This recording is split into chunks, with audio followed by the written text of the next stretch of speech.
우리 말씀 보겠습니다. 열왕기상 19장 8절에서 10절입니다. 열왕기상 19장 8절에서 10절 우리 같이 보겠습니다. 이에 일어나 먹고 마시고 그 음식물의 힘을 의지하여 40주 40야를 가서 하나님의 산 호렙에 이르니라. 엘리야가 그곳 굴에 들어가 거기서 머물더니 여호와의 말씀이 그에게 임하여 이르시되 엘리야야 내가 어찌하여 여기 있느냐. 그가 대답하되 내가 만군의 하나님 여호와께 열심히 유별하오니 이는 이스라엘 자손이 주의 언약을 버리고 주의 제단을 헐며 칼로 주의 선지자들을 죽였음이오며 오직 나만 남았거늘 그들이 내 생명을 찾아 빼앗으려 하나이다. 아멘. 우리 마태복음 16장 16절 하겠습니다. 시작. 주는 그리스도시요 살아계신 하나님의 아들이시니이다. 마태복음 16장 16절 말씀. 아멘. 우리 이번 주 하나님이 주신 말씀은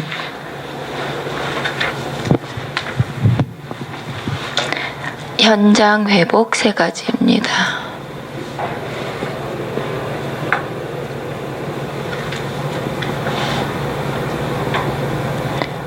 올 한 해 주신 말씀인데요. 왕상 19장 8절에서 10절. 우리가 사실 우리가 있는 현장이 지금 우리가 이제 잘 봐야 되는데 우리가 있는 현장은 사실은 이제 창세기 3장 17절에 보니까 이렇게 저주가 임한 거죠. 그리고 창세기 6장에 보니까 실제적으로 눈에 보이지 않게 이제 네피림들이 장악하고 있는 거죠. 그러니까 그 사람들은 이제 성공하려고 노력을 하고 그러니까 그 애굽에 이렇게 실제적으로 어떤 일이 일어났냐면 그 애굽에 계속 재앙이 온 것처럼 사람들은 또 현장은 실제 이렇게 문제 가운데 있거든요. 이 속에서 지금 사단이 없으면 좋겠지만 사단의 전략이 있단 말이에요. 오늘 이제 그 왕상 19장 우리 이렇게 10절에서 말한 것처럼 지금 사단의 전략은 뭐냐면 말씀이 모든 거기 때문에 말씀을 다 뺏어간다고요. 우리 하나님의 자녀들이 말씀 따라가지 못하도록. 말씀이 없으니까 지금 어떻게 되냐면 제단들이 헐어버려지는 거죠. 당연히 말씀 잡고 기도할 이유가 없으니까 제단이 헐어버리는 거죠. 그러니까 그 말씀을 전할 선지자들이 현장에 없죠. 죽어지는 거죠. 이걸 알기 때문에 회복이라는 얘기는 뭐냐면 우리에게 주셨는데 내가 이걸 놓친 거예요. 그럼 어떻게 하면 돼요? 다시 이것을 붙잡으면 되죠. 그래서 말씀의 키는 뭐냐면 복음이죠. 복음은 뭐예요? 예수가 그리스도예요. 그래서 우리가 이번 한 주간도 이 복음의 언약을 붙잡으면 돼요. 그러면 이 복음을 붙잡은 그 하나님의 자녀는 어떤 축복을 누려야 되냐면 기도하는 거예요. 기도가 뭐예요? 이 그리스도를 실제 나의 것으로 누리는 게 기도예요. 그러면 여기 그 증거가 와지겠죠? 그게 전도라고요. 그래서 누려지게 되어지면 하나님이 나에게 증거 오게 된다고요. 그러면 올 한 해 이 축복을 주실 거예요. 왜 그러냐면 신명기 8장 3절에 보니까 하나님이 사람을 어떻게 이렇게 살도록 하셨냐면 여호와의 입에서 나오는 말씀으로 살도록 하셨어요. 근데 이 말씀의 특징은 뭐냐면 반드시 성취된다고요. 우리 히브리서 6장 13절에서 18절에 보니까 이 말씀은 반드시 성취되기 때문에 우리가 이 언약을 붙잡아야 돼요. 그래서 우리가 그리스도를 어떻게 알고 있느냐가 굉장히 중요하죠. 우리가 회복해야 될 게 사실은 이제 그리스도잖아요. 예, 그래서 내가 그리스도를 어떻게 알고 있느냐가 굉장히 중요해요. 그래서 그리스도는 잠시 천사보다 못하신 그리스도의 일을 하셨다고요. 왜요? 이게 하나님의 방법이라고요.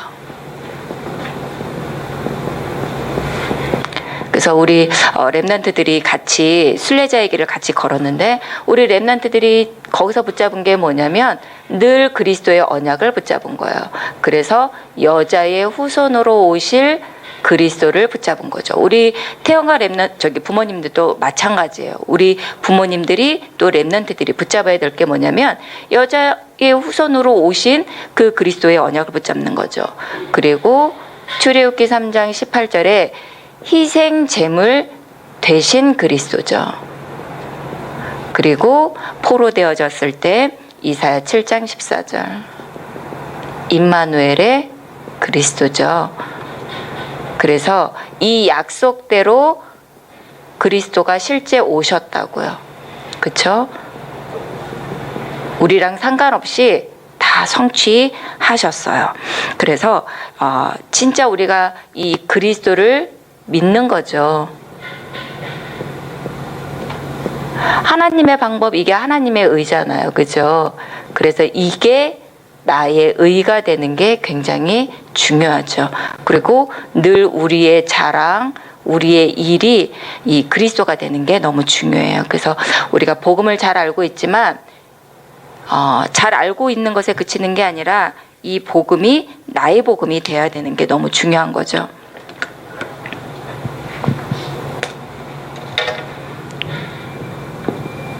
그래서 하나님이 계시다고요. 하나님이 사람을 지으셨는데 사람을 어떻게 했냐면 동물과 다르게 육체 안에 하나님의 영을 담도록 지으셨어요. 그래서 창세기 1장 27절에서 28절에 보니까 사람은 하나님의 형상대로 지으셨다고요. 그리고 다스리고 정복하는 그 축복을 주셨어요. 그래서 하나님이 사람에게 말씀으로 축복하신 거죠. 선악을 알게 하는 나무 열매를 먹지 말라, 반드시 죽으리라 말씀을 주셨어요. 그런데 뱀이 나타나서 이 말씀을 떠나도록 속인 거죠. 죄가 뭐냐면 하나님의 말씀을 믿지 않은 게 죄라고요. 그래서 하나님의 말씀을 불신앙한 게 죄가 되어졌고, 그리고 말씀을 떠난 것 같은데 어떤 일이 일어났냐면 떠나는 문제가 생겨진 거예요. 그리고 눈에 보이지 않게 뱀인 줄만 알았는데 사단에게 잡힌 거죠. 이게 모든 사람의 그 문제가 올 수밖에 없는 근본 문제가 되어졌다고요. 그래서 하나님과 함께 해야 될 사람이 어떤 존재가 되어졌냐면 창세기 3장 17절에 보니까 인간 존재 자체가 저주가 찾아왔고, 그리고 아까 우리 현장에 보니까 네피림이 장악하게 되어졌죠. 그러니까 재앙은 올 수밖에 없어요. 그리고 지옥 배경 속에서 사람들이 산단 말이에요. 그래서 모든 사람이 출생할 때 눈에 보이지 않게 마귀의 자녀로 출생하게 되어져요. 마귀의 자녀로 출생을 하게 되어지다 보니까 이 현장은, 내가 있는 곳은 자꾸 저주와 재앙이, 네피림이 자꾸 오게 되어지니까 사람들이 어떻게 하냐면 이 문제를 해결하려고 나름대로의 우상을 숭배한다고요. 그렇죠? 문제가 끊이지 않으니까. 그러다 보니까 자기의 생각인 것 같은데 그게 아니라고요. 사단이 우리 마음 생각에도 영향을 주거든요. 그래서 굉장히 사람들이 시달려요. 틀린 거짓말에 속아서 사람들이 지금 어려움을 겪고 있거든요. 그리고 육신은 영을 담는 그릇인데 말씀 떠나면서 영이 죽어버리니까 이 육체가 어떻게 되어져요? 병들 수밖에 없다고요. 육신만 병드는 것뿐만 아니라 모든 삶의 환경에 모든 문제가 오게 되어진다고요. 그리고 이 사람이 배경이 반드시 내세가 있는데 지옥 배경 속에 살고 현실도 지옥 같은 그런 삶을 살게 되어지는 거죠. 그리고 자녀를 낳는데 이 자녀에게 영적인 유산을 물려주게 되어지는 거죠. 또 이 삶을 살 수밖에 없는 거죠. 그래서 여기서 사람들이 자기 나름대로의 인간의 노력을 한다고요.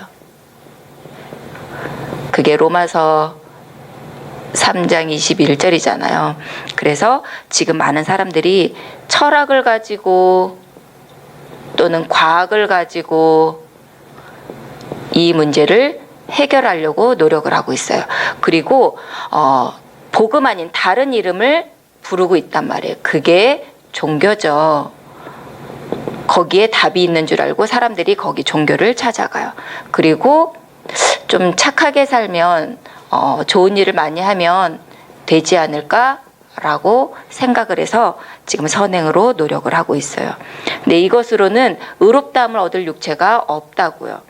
그래서 이 저주 아래에 있는 하나님 떠난 사람들을 다시 살리는 방법이 뭐냐면 로마서 3장 1절에 한 민족을 선택했다고. 누군가에는 말씀을 줘야 되기 때문에. 그래서 유대인을 선택하셔서 참되신 말씀을 주신 거예요. 그래서 우리가 말씀이 선언하는 것, 말씀이 말하고자 하는 게 뭐냐, 이게 뭐냐면 로마서 3장 21절에 보니까 하나님의 한 의에 대해서 이 성경은 말하고 있는 거예요. 우리가 계속 들었지만 그리스도에 대해서 성경은 말하고 있어요. 그래서 첫사람 아담이 말씀 떠나면서 죽게 되어졌잖아요. 그래서 반드시 죽어야 된다고요. 제물이 필요하다고요. 그래서 예수님이 오셔서 화목 제물 되어 주셨다고요. 인간과 하나님 사이를 화목해 하는 제물이 되어 주신 거예요. 어디서요? 십자가에서. 십자가에서 죽으시면서 우리가 죄 때문에 저주와 재앙이 오는데 여기서 완전히 해방시킨 거죠. 우리의 모든 문제 다 끝내셨어요. 그걸 보고 우리가 제사장이라고 하죠. 그리고 하나님 떠나 있는데 유일한 길을 주셨어요. 사람들은 지금 다른 이름을 찾고 있는데 유일한 길이 되셨다고요. 그게 선지자죠. 그리고 지금도 눈에 보이지 않게 사단이 있는데 사단의 일을 완전히 멸하신 왕의 일을 하셨어요. 마귀를 멸하신 왕의 일을 하셨어요. 그래서 제사장 되시고 선지자 되시고 왕의 일을 하신 것을 보고 그리스도다라고 얘기하죠. 그리스도로 오신 분의 이름이 예수예요. 그래서 로마서 3장 27절에는 이거를 믿기만 하면 3장 27절에 보니까 이거를 믿기만 하면 우리의 모든 과거의 모든 것 상관없이 우리를 의롭다 보신대. 의인이 된다고 하시는 거죠. 그래서 로마서 4장 1절에서 8절에 보니까 아브라함과 다윗이 자랑한 것 없고 일한 것 없는데 하나님의 그 은혜를 받았죠. 이 문제를 해결하신 분이 예수 그리스도구나 라는 사실을 마음으로 믿고 입으로 시인할 때 어떻게 되어져요? 구원을 받게 돼요. 구원을 받으면 어떤 일이 일어나냐면 아브라함에게 임했던 그 축복이 우리도 동일하게 아브라함의 그 응답을 누릴 자격이 되어졌어요. 그래서 이 축복을 주시기 위해서 로마서 8장 14절에서 17절에 보니까 우리에게 어떤 걸 주셨냐면 양자의 영을 주셨어요. 우리의 그 죽었던 영을 회복시켜 주신 거죠. 그래서 우리가 육체 안에 하나님의 영을 다시 담게 되어졌어요. 그래서 우리가 이제는 모든 것의 주인이 되어졌다고요. 그래서 우리가 올 한 해 이 복음의 말씀, 이거는 복음이잖아요. 이 복음의 말씀을 우리 시편 1편 1절에서 6절에 보니까 이 율법을 주야로 묵상하게 되어지면 시냇가에 심은 나무처럼 되어지게 하신다고요. 이건 이제 하나님이 하시는 거죠. 왜 그러냐면 로마서 3장 4절에 이거는 참된 말씀이기 때문에 사단에게 속지 않으면 되잖아요. 그리고 에스겔서 37장 1절에서 11절에 보니까 마른 뼈와 같아도 이 말씀을 우리가 계속 그 주야로 묵상할 때 어떤 일이 일어나요? 그 근육이, 그러니까 뼈가 붙고 또 살이 붙고 근육이 생겨서 나중에 여호와의 그 군대가 되어지거든요. 이 말씀은 우리를 살리는 그 능력이 있습니다. 그래서 그 히브리서 11장에 그 증거들을 우리 하나님의 자녀들에게 주실 거예요. 그러면 이제 우리가 이제 영이 바뀌었잖아요. 영이 바뀌었으면 이제는 무엇을 누려야 되냐면 지금 보좌 우편에 계신 그리스도를 누리는 거예요. 우리 세상에서는 성공해라, 이 세상에서 진짜 이렇게 바르게 살아라, 훌륭하게 살아라, 그렇게 얘기를 하는데, 하나님이 우리를 뭐라고 그러냐면 이제 보좌를 누리라고 우리에게 축복하시는 거예요.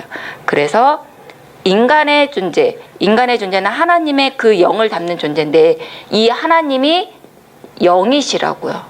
그 영이신 하나님이 영으로만 살릴 수 있다고요.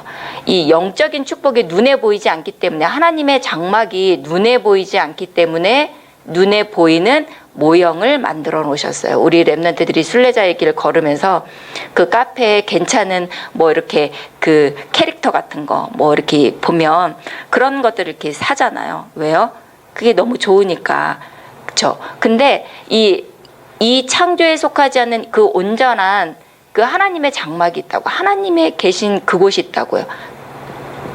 거기에 영원한 찬빛, 그리고 영원한 생명, 영원한 말씀이 있고요. 주의 천사들이 있고 하나님의 보좌가 있다고요. 그리고 성도의 기도를 상징하는 향이 있죠. 그래서 요한복음 1장 14절에 보니까 이 영은 눈에 보이지 않는데 이게 육신으로 오셨다고요. 계속 오리라 오리라 말씀으로 축복하셨는데 이 말씀이 육신으로 오신 거예요. 왜 육신으로 오셨냐면, 인간은 창세기 3장의 저주에 걸려 있다고요. 이 저주에 걸려져 있기 때문에 이 문제를 해결하려면 어떻게 해야 되냐면 죽어야 된다고요. 그래서 예수님이 오신 목적은 사람을 위해서 십자가에서 죽으러 오신 거예요. 그래서 요한복음 1장 29절에 어린 양으로 오셔서 요한복음 19장 30절에 십자가에서 다 이루셨는데, 그 아브라함이 어떻게 됐냐면 이 십자가에서 죽으실 예수를 바라본 거죠. 그리고 모세도 이 십자가에 대해서, 그리스도에 대해서 계속 기록을 한 거죠. 아, 그렇구나. 이 사실을 믿기만 하면 우리 안에 요한복음 1장 12절에 영이 들어오는 거죠. 그래서 우리가 하나님의 자녀가 되어져. 예수님이 이 십자가에서 인간의 근본 문제를 해결하시려고 십자가에서 피 흘려 죽으시고, 예수님이 이 모든 문제를 십자가에서 다 이루셨구나 라고 믿을 때 우리 안에 영이 들어와요. 그러면 보좌는 어디 있을까요? 지금 내 안에 있어요. 그래서 내 안에 있는데, 그리고 이 보좌로부터 나에게 여러 가지 충만함이 온다고요. 그래서 골로새서 2장 9절에서 10절에 보니까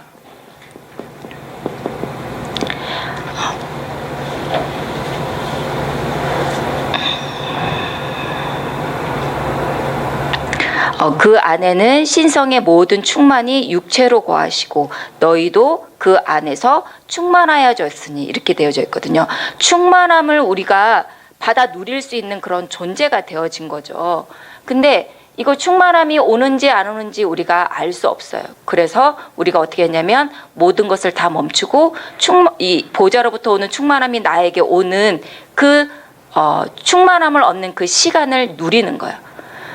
우리가 보통 이제 이렇게 그 손바닥에 그 힘을 느끼는 그런 충만함을 누리잖아요. 근데 골로새서 1장 26절에서 27절에 보니까 이 보좌가 어디 안에 있냐면 우리 안에 있다고, 너희 안에 있다고요. 이게 비밀이에요. 내가 이것을 깨닫는 게 비밀이거든요. 그래서 이제는 하나님이 내 안에 이 보좌의 축복이 있고, 하나님은 우리에게 보좌의 축복을 누리길 원하는데, 이 보좌의 축복을 누릴 수 있도록 우편에 아들 예수를 이렇게 주신 거예요. 그럼 이 아들 예수 그리스도를 통해서 우리가 어떤 축복을 누릴 수 있냐? 실제 눈에 보이지 않는 영적 세계를 누릴 수 있다고요. 이 영적 세계는 어떻게만 통할 수 있어요? 아들 예수 그리스도를 통해서만 영적 세계를 누릴 수 있어요. 그래서 우리가 잘 알고 있잖아요. 왕, 선지자, 제사장. 그래서 지금 우리가 눈에 보이지 않게 현장의 문제를 잘 알아야 되는데, 현장의 문제는 귀신이 가득하다고요. 이 귀신이 가득한 현장에 왕께서 그 현장을 통치하셔야 된다고요. 나를 다스리시고 우리 가정을 다스리시고 우리 학원과 학교 현장과 내 업에 진짜 주의 천사가 충만한 이 비밀을 누릴 수 있어요. 우리 제주도에서 우리 랩런트들이 카페에 앉아 있을 때마다 그 충만함을 얻는 그 영적인 비밀을 누렸는데, 실제 그 작은 것 같지만, 작은 시간인 것 같지만 영적인 세계가 굉장히 움직이는 시간이었거든요. 그리고 실제 사람들은 어떻게 하냐면 하나님 아닌 다른 말들을 해요. 거짓의 말들을 하죠. 불신앙이에요. 근데 이럴 때 우리가 그 말씀을 정말 믿음으로 고백할 때 이 말씀은 반드시 성취되게 되어져 있어요. 그리고 지금 눈에 보이지 않게 현장에는 재앙이 끊임없이 들어온다고요. 이 재앙을 막도록 하나님이 우리에게 늘 보좌 앞에 나가서 하나님의 은혜를 구할 때 우리가 있는 현장에 어떤 일이 일어나냐면 그 보좌의 축복이 이제 임하게 되어지는 거죠. 그러면 만물이 복종되어진다고요. 이거 하나님이 하시는 거죠. 왜 그러냐면 지금 보좌는 멈춰있지 않고 움직이는 보좌예요. 그래서 나의 그 모든 그 인생의 방향이 이 움직이는 보좌에 집중할 수 있어야 돼요. 그래서 멈춰있을 때는 이런 모양이지만 움직일 때는 보좌가 제사장들이 맺잖아요. 그쵸? 그러면 우리는 어떤 존재예요? 우리 안에 이 보좌가 있다고요. 내가 이 보좌를 모시는 그런 존재로 바뀌었다고요. 그래서 이 보좌를 모신, 움직이는 보좌의 축복을 누린 그 증인들이 있어요. 증인들이 우리 창세기 12장 1절에서 3절에 아브라함이 알았던 거죠. 이 보좌가 지시할 땅에 가야 되는 것을 알았어요. 그것을 안 사람이 아브라함이었죠. 그리고 이 보좌가 애굽으로 가야 되는구나 안 사람이 요셉이었어요. 그리고 또 언약을 놓치니까 또 노예되어져 있는데 이 보좌가 또 애굽으로 가야 될 걸 안 존재가 모세였거든요. 그리고 또 여호수아가 이게 가나안에 들어가야 될 것을 알았어요. 실제적으로 이 많은 증인들이 있잖아요. 그리고 왕상 19장 1절에서 20절 보좌가 7천인을 찾겠다 얘기하시는 거죠. 그거를 가장 잘 누린 사람이 엘리야가 나중에 그것을 깨달았잖아요. 그리고 이사야가 본 거죠. 누가 나를 위해서 갈고 할 때 이사야가 이 보좌를 모시고 움직이게 되어지는 거죠. 에스겔도 마찬가지죠. 그발 강가에 나타났는데 실제적으로 에스겔이 이 보좌를 움직여서 모시고 가게 되어지죠. 이 축복을 우리 예수님이 실제 말씀하셨어요. 예수님이 요한복음 14장 10절에서 예수님이 한 것 같지만 그 공생의 사역은 하나님이 하시는데 예수님도 이 보좌, 움직이는 보좌를 따라서 가신 거죠. 그리고 이 보좌가 그 당시에 로마로 가기를 원했어요. 근데 그 움직이는 보좌를 따라간 존재가 누구냐면 바울이었다고요. 그래서 이 시대의 로마는 어디일까? 우리 랩런트들, 또 우리 태영아 부모님도 우리 랩런트들을 키우고 있는데 이 시대의 로마는 이제 모든 족속 237 현장이거든요. 우리가 이 237 현장의 마음을 담고 우리가 언약을 누리고 있는 거예요. 내 안에 보좌의 축복을 실제 누리고 있는 거죠. 그러면 진짜 언약이, 하나님은 이 언약을 붙잡고 실제 성소를 향해 충만함을 누리는데 그 한 사람을 찾고 있어요. 우리 랩런트들을 찾고 있거든요. 그래서 이 축복을 현장에서 지금 누리고 있는 거야. 방향은 237의 그 방향을 두고. 그러면 하나님이 언약 붙잡고 기도의 축복을 누리는데 찾아오세요. 말씀으로 찾아오셔서 길도 보여주시고 방향도 내주실 거야. 그동안 우리 랩런트들은 준비하고 있는 거예요. 이 시기는 준비하는 시기거든요. 이게 되어지는 게 아니라. 그래서 이번 한 주간도 놓친 것을 다시 회복하는 그런 축복을 누리길 기도하겠습니다. 기도하겠습니다. 사랑의 하나님 감사합니다.